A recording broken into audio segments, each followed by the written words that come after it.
चलिए बच्चों देखते हैं हमारा संविधान। संविधान क्या कहता है, देखिए, हम भारत के लोग भारत को एक संपूर्ण प्रभुत्व संपन्न समाजवादी पंथ निरपेक्ष लोकतंत्रात्मक गणराज्य बनाने के लिए तथा उसके समस्त नागरिकों को सामाजिक, आर्थिक और राजनीतिक न्याय, विचार, अभिव्यक्ति, विश्वास, धर्म, उपासना की स्वतंत्रता, प्रतिष्ठा और अवसर की समता प्राप्त करने के लिए तथा उन सब में व्यक्ति की गरिमा और राष्ट्र की एकता और अखंडता को सुनिश्चित करने वाली बंधुता बढ़ाने के लिए दृढ़ संकल्प होकर अपनी इस संविधान सभा में आज तारीख 26 नवंबर 1949 को एतद द्वारा संविधान को अंगीकृत, नियमित और आत्मसमर्पित करते हैं। समझो इसका, लिखो पहले। अगला आता है हमारा कुछ मूल कर्तव्य क्या है। ये 51 क का मतलब क्या हुआ? 51 क में कुछ मूल कर्तव्य लिखा हुआ है। भारत के प्रत्येक नागरिक का कर्तव्य होगा कि वह संविधान का पालन करे, उसके आदर्शों, संस्थाओं और राष्ट्र ध्वज और राष्ट्रगान का क्या करना है? आदर करना है। स्वतंत्रता के लिए हमारे राष्ट्रीय आंदोलन को प्रेरित करने वाली उच्च आदर्शों को संजोए रखें और उनका पालन करें। भारत की प्रभुता, एकता और अखंडता की रक्षा करें और उन्हें अछूट रखें। देश की रक्षा करें और आह्वान किए जाने पर राष्ट्र की सेवा करें। भारत के सभी लोगों में समरसता और समान भातृत्व की भावना का निर्माण करें, जो धर्म, भाषा और प्रदेश, वर्ग पर आधारित सभी भेदभाव पर न से परे हो। ऐसी प्रथाओं का त्याग करें जो स्त्रियों के समान के विरुद्ध हो। स्त्री का सम्मान करना है। हमारी सामाजिक संस्कृति की गौरवशाली परंपरा के महत्व को समझें और उसकी परिरक्षण करें। लिख लीजिए। प्राकृतिक पर्यावरण जिनके अंतर्गत वन, झील, नदी, वन्य जीव हैं, उसकी रक्षा करें, उसका संवर्धन करें। प्राणी मात्र के प्रति दया भाव रखें। वैज्ञानिक दृष्टिकोण, मानववाद और ज्ञानार्जन तथा सुधार की भावना का विकास करें। सार्वजनिक संपत्ति को सुरक्षित रखें और हिंसा से दूर रहें। व्यक्तिगत, सामूहिक गतिविधियों के सभी क्षेत्रों में उत्कर्ष की ओर बढ़ने के लिए सतत प्रयास करें, जिससे कि राष्ट्र निरंतर बढ़ते हुए प्रयत्न की उपलब्धि का नई ऊंचाइयों को छू सके। माता पिता या संरक्षक जैसी भी स्थिति में हो, अपने उस बच्चे को जिसकी आयु 6 से 14 वर्ष के बीच है शिक्षा देने का अवसर प्रदान करें। यह हमारा मूल कर्तव्य है। लिख लीजिए। कुछ और भी है। मानव मिशन मानव विकास। मिशन मानव विकास में मानव के विकास के लिए कुछ उद्देश्य बनाया गया है। क्या उद्देश्य है? शिक्षा का उद्देश्य किताबी शैक्षिक ज्ञान के साथ साथ, देखो हम लोग खाली पढ़ेंगे इसलिए नहीं कि हम लोग परीक्षा पास करें, कुछ एक्स्ट्रा नॉलेज भी हो जाए। समाज में कैसे रहना है, किसके साथ कैसे बोलना है, ये भी आना चाहिए। ये नहीं कि पढ़ लिख के खूब नंबर लाते हैं, अब बोल ही के लूर नहीं है, अभी अपने में उठते रहते हैं हमेशा, हम ऐसा है, कुछ नहीं हो लगने वाला है आपका।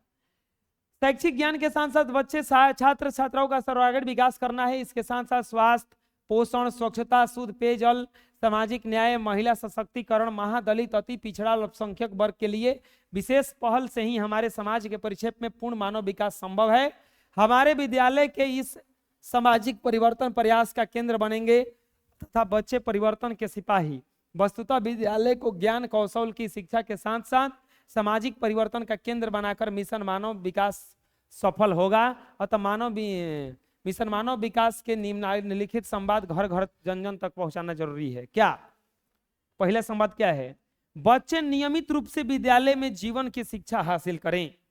सबसे पहला है कि बच्चे नियमित रूप से, सबको स्कूल जाना चाहिए रोज। लड़कियों की शादी 18 वर्ष से कम उम्र में नहीं की जाए। कोई भी बच्ची है, कोई भी लड़की, उसकी शादी 18 वर्ष से कम उम्र में नहीं की जाए। किशोरी बालिकाओं में विशेष रूप से खून की कमी दूर की जाए। नहीं तो देखो, अगर कम उम्र में शादी होगा अगर लड़कियों का, उन लोगों में पक्का एकदम बीमारी बाद में बनेगा ही बनेगा, वो जल्दी वो बीमार पड़ जाएंगे सब।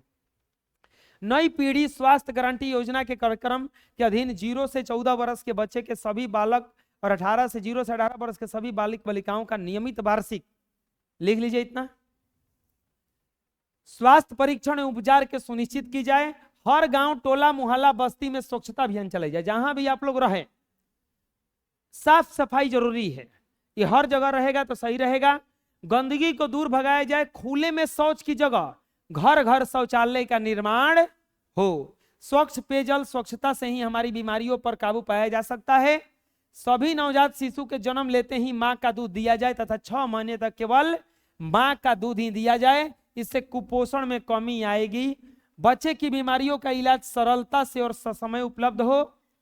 आंगनबाड़ी में, आंगनबाड़ी आजकल खुला है तो उसमें 3 वर्ष के तक बच्चों को भेजा जाता है, तो वहां अगर बच्चा जा रहा है तो उसका वजन करना है, उसका ऊंचाई बढ़ रहा है कि नहीं बढ़ रहा है, ये सब देखना है।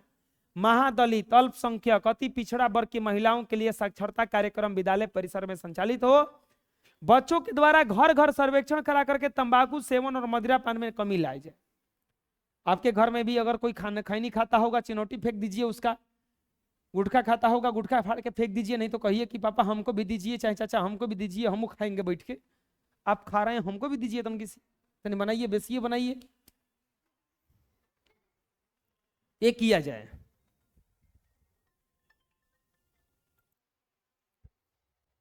नेक्स्ट, पौधा लगाने, पर्यावरण संतुलन बनाए रखने के लिए बच्चों के माध्यम से सामाजिक संवाद घर घर पहुंचाया जाए। बच्चों को नियमित खेल कूद और योग ध्यान जैसी क्रियाओं से प्रोत्साहित किया जाए। बालिकाओं को उच्च माध्यमिक विद्यालयों में पढ़ने के लिए प्रोत्साहित किया जाए तथा हर ग्राम पंचायत में इसे शिक्षण की व्यवस्था की जाए। हुनर और कौशल विकास के साथ साथ महिला के बचत समूहों का भी माध्यम से विकास हो। चलो लिख लो।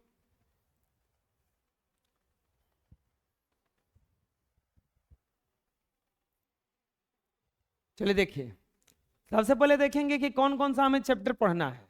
11 को चैप्टर पढ़ना है हमें। इसमें लोकतंत्र में समानता, फिर पढ़ना है राज्य सरकार, शिक्षा स्वास्थ्य के क्षेत्र में सरकार की भूमिका, समाज में लिंग भेद, समानता के लिए महिलाओं का संघर्ष, मीडिया और लोकतंत्र, विज्ञापन की समझ, हमारे आसपास के बाजार, बाजार श्रृंखला, खरीदने और बेचने की कीड़ी कड़ियां, चलो मंडी घूमने, समानता के लिए संघर्ष। ये 11 को चैप्टर पढ़ना है। चलिए लिख लीजिए। देखते हैं हम लोग पहला चैप्टर, लोकतंत्र में समानता। अभी तुरंत आया था ना, वोट देने का अधिकार किसे है?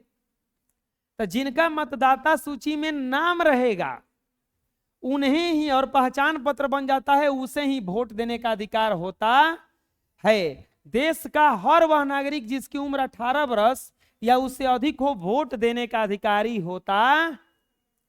वोट देने के लिए जात पात, अमीरी गरीबी, शिक्षा अशिक्षित मायने नहीं रखता है। वोट जाकर के कोई भी दे सकता। समझ में आ जाएगा वोट किसको देने का अधिकार है? चलो लिख लो। वोट देने के अधिकार में आपका काम, शिक्षा, पैसा या धर्म या जाति से कोई फर्क पड़ता है? चर्चा करें। अच्छा बताओ, वोट देने में इस सब बात से कोई फर्क पड़ता है कि आप शिक्षित हैं कि नहीं हैं?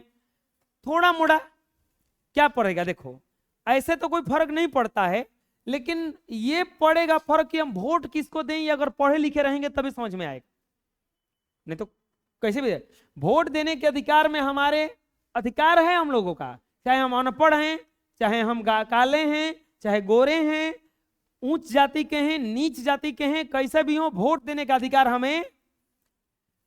वोट देने के अधिकार में हमारे काम, हमारे शिक्षा, पैसे, धर्म, जाति से कोई फर्क नहीं पड़ता है, क्योंकि वोट देने में लोगों के बीच समानता का भाव होता है। किसी भी जाति, धर्म, अमीर गरीब, शिक्षित अशिक्षित व्यक्ति को वोट देने का अधिकार हो सकता। कोई भी जाति के हो, कोई भी किसी भी धर्म का हो, वो वोट दे सकता है। नेक्स्ट, फोटो पहचान पत्र की जरूरत कहां कहां होती है? तुरंत बताया है। राशन कार्ड बनवाने में, बैंक में खाता खुलवाने में, ड्राइवरी लाइसेंस बनवाने में, किसी भी कानूनी पंजीकरण के समय हमें इसकी आवश्यकता पड़ती है। बना लो।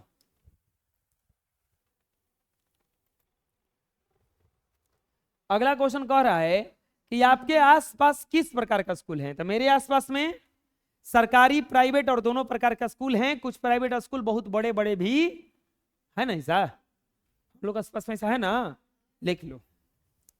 अच्छा स्कूल आप किसे मानेंगे? आपस में चर्चा करें।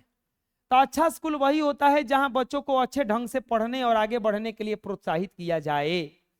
जो स्कूल घर से नजदीक हो, अच्छे शिक्षक हो जो अच्छे ढंग से पढ़ाते हों, साफ सुथरे कक्षाएं और सुव्यवस्थित व्यवस्थाएं हो, उससे ही मैं अच्छा स्कूल मानेंगे। सबको अच्छा स्कूल नहीं मानेंगे, जो इस ढंग का होगा उसी को अच्छा स्कूल मानेंगे। समझ में आ जाएगा? क्या क्वेश्चन है देखो, बाल संसद में चुनाव कराना क्यों आवश्यक है? तो बाल संसद में चुनाव करवाने से बच्चे को अपने मत का प्रयोग करने का मौका मिल जाता है। मतलब क्या हुआ? वोट का शक्ति समझ में आया क्या कहलाता है? बाल संसद में चुनाव करवाने से बच्चों को अपने मत का प्रयोग करने का मौका मिलता। बाल संसद में चुनाव करवाने से बच्चों को अधिकारों और कर्तव्यों के बारे में जागरूकता आएगी, उनमें निर्णय लेने की क्या आएगी? क्षमता, और उन्हें अपनी इच्छा से प्रतिनिधि चुनने का मौका मिलेगा। समझ में आ गया? लिख लो। नेक्स्ट, यदि शिक्षक द्वारा प्रतिनिधि मनोनीत कर दिया जाता है तो क्या फर्क पड़ता है? मान लो वोटिंग नहीं कराया गया, हम ही डायरेक्ट कह दिए कि ये मॉनिटर बनेगी पूरे क्लास का, इससे क्या फर्क पड़ेगा बताओ? पहला फर्क पड़ेगा कि सब कोई पसंद भी नहीं करेगा ना, हम तो ना मनम भग होगा ना। अगर वोट दे के हम जीत के आएंगे तो हम कहेंगे ना कि तू ही ने वोट दिया था, हमको खाली थोप दिया गया कि नहीं यही रहेगा, तो तू कहोगे ना कि हम तेरे पति ना माना भग, तू कैसा मॉनिटर एक चप्पल धरा भागना दे। ये भी तो हो सकता है। यदि शिक्षक द्वारा प्रतिनिधि मनोनीत कर दिया जाता है तो बच्चों को अधिकारों का प्रयोग करने का मौका नहीं मिलेगा, वे अपने पसंद से अपने प्रतिनिधि का चुनाव नहीं कर पाते और कर्तव्यों और अधिकारों को जानने की जिज्ञासा नहीं होती। समझ में आ जाएगा? लिख लीजिए। नेक्स्ट, क्या चुनाव प्रक्रिया में एक व्यक्ति एक मत का सिद्धांत का प्रयोग हुआ है? एक व्यक्ति एक मत का मतलब क्या हुआ? जैसे एक आदमी 2 गो वोट नहीं डाल सकता है, अभी भी एक आदमी 2 गो वोट नहीं डाल सकता है, यह नियम है। इसी को कहा जाता है एक व्यक्ति एक। अगर अब सोचो, अगर सोचो मान लो कि 10 आदमी हैं और 10 आदमी में से 9 आदमी इसके पक्ष में भी वोट दे दिए ए के पक्ष में, 9 आदमी बी के पक्ष में भी वोट दे दिए, तो जीतेगा कौन? गड़बड़ हो जाएगा ना। तो इसीलिए अगर एक आदमी को एक बार वोट दे दिया तो दोबारा उसको वोट देने का अधिकार, किसी भी व्यक्ति को एक ही बार वोट देने का अधिकार है। यदि एक ही व्यक्ति बार बार अलग अलग जगहों पर जाकर के मतदान करेगा तो इससे यही प्रतिनिधि का चुनाव सही नहीं हो पाए। समझ में आ गया? चलो लिख लो। नेक्स्ट, एक व्यक्ति एक मत का लाभ क्या है? तो एक मत वह ताकत है जिसे जनता अपनी पसंदीदा उम्मीदवार को दे करके विजयी बनाती है। यदि एक व्यक्ति हर किसी को वोट दे देगा तो चुनाव की प्रक्रिया सही से नहीं हो पाएगा। समझ में आ जाएगा? चलो लिख लो।